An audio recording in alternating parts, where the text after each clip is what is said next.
Did you know that your brain decides if it likes someone in just milliseconds?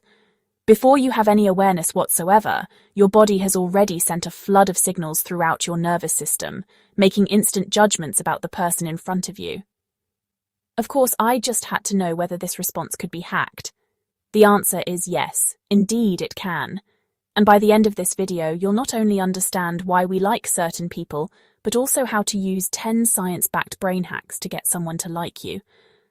Hack number 9 is especially powerful despite the fact that many people believe they lack the talent to execute it, which, by the way, is total bollocks. But first, let's start with a simple question. Why do we instantly like some people and feel suspicious of others? Think about the last time you met someone and immediately felt at ease. Maybe you couldn't explain it, but something about them just felt right. Now, think about a time when the opposite happened. You instinctively knew not to trust someone, that something was off. What caused those two wildly different reactions? If you answered intuition, you're partially right. But where does intuition come from?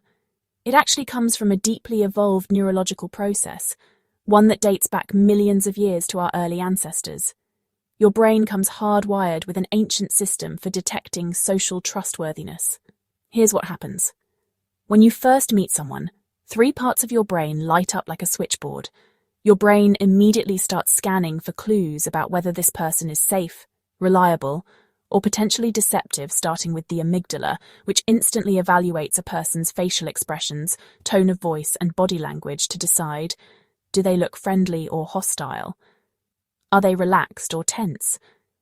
Do they match their words with their behavior? After the amygdala makes its first impression, your prefrontal cortex, the part of your brain responsible for logical thinking, kicks in. It asks, does this person make sense? Are they acting consistently? Do they seem genuine? This is where authenticity becomes crucial, because your brain is constantly scanning for subtle inconsistencies in someone's behavior. If a person says one thing but their body language tells another story, your prefrontal cortex picks up on the mismatch, and your trust in them drops. Once the amygdala and prefrontal cortex assess a person, your ventral striatum decides whether the interaction feels rewarding. If you like someone, the ventral striatum signals the release of dopamine, the neurotransmitter linked to pleasure and reinforcement. This is why being around people you trust feels good. Your brain actively rewards you for forming positive social bonds. But here's the twist. If any part of this system detects dishonesty or discomfort, dopamine release is suppressed. This lack of reward is why you instinctively withdraw from people who feel off, even if you can't pinpoint the reason. Now, let's get right into it. 10 neuroscience-backed hacks to become more likable. Number 1 is mirroring. Humans are wired to like people who are similar to them. This is why mirroring, which means subtly copying someone's body language, tone, and speech patterns, is a powerful way to become instantly likable. But the operative word is subtle. If you mirror someone too obviously, it can feel manipulative or awkward. Instead, focus on making micro-adjustments. For example, if they lean in, you lean in. If they use a lot of hand gestures, increase your hand movements gradually. If they speak in a slower, relaxed tone, adjust your pace subtly. The reason why mirroring works is it creates neural synchrony, where two people's brain activity aligns. This activates the regions in the brain involved in empathy and social bonding. When this happens, conversations feel natural and trust builds effortlessly. Number 2 is to use the Ben Franklin effect to make people like you. It sounds backward, but research shows that when someone does you a favor, they are more likely to like you. In the 18th century, Ben Franklin observed that asking a rival to lend him a book actually made the rival like him more. The reason this works is because it draws upon the prefrontal cortex. Your rational, logical brain says, if I just helped someone, they must be worth my time, which strengthens your bond. 3 is to make people feel good by using their name.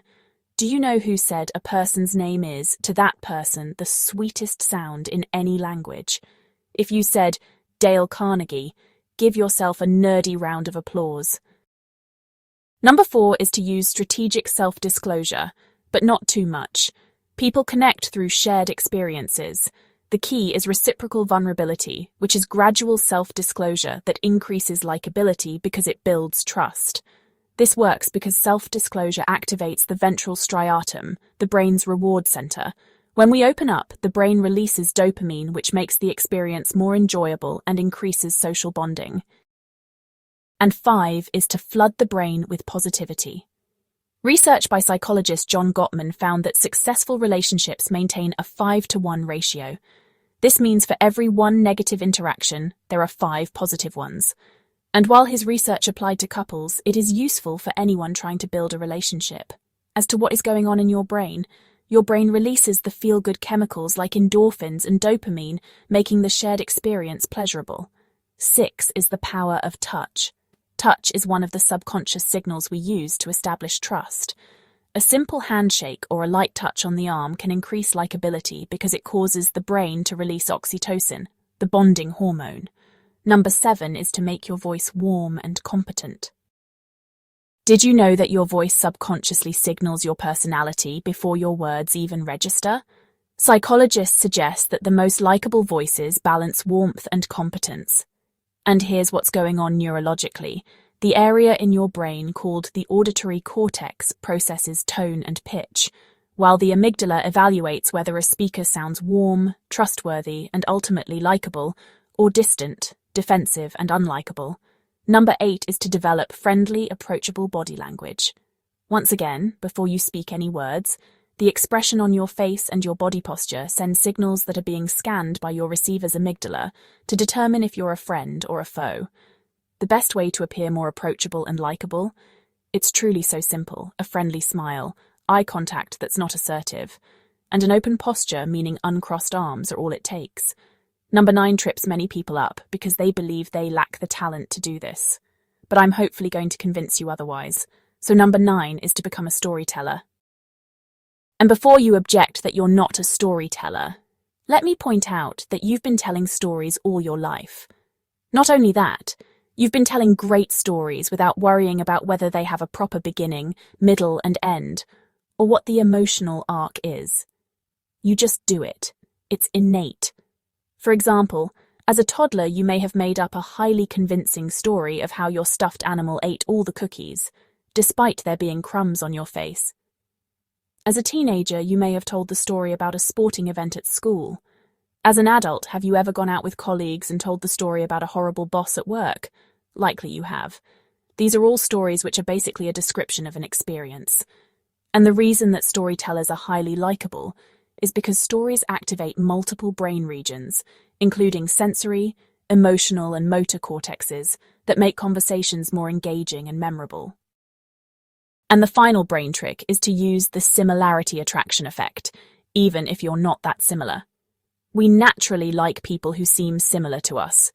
The reason is that when your brain detects common ground, it registers familiarity and trust, which makes you more likable. The good news: perceived similarity matters more than actual similarity. Now, you may be wondering, how do you create instant similarity, especially if you're not that similar? One technique is to use we language rather than you or I. Another is to shine the light on common experiences.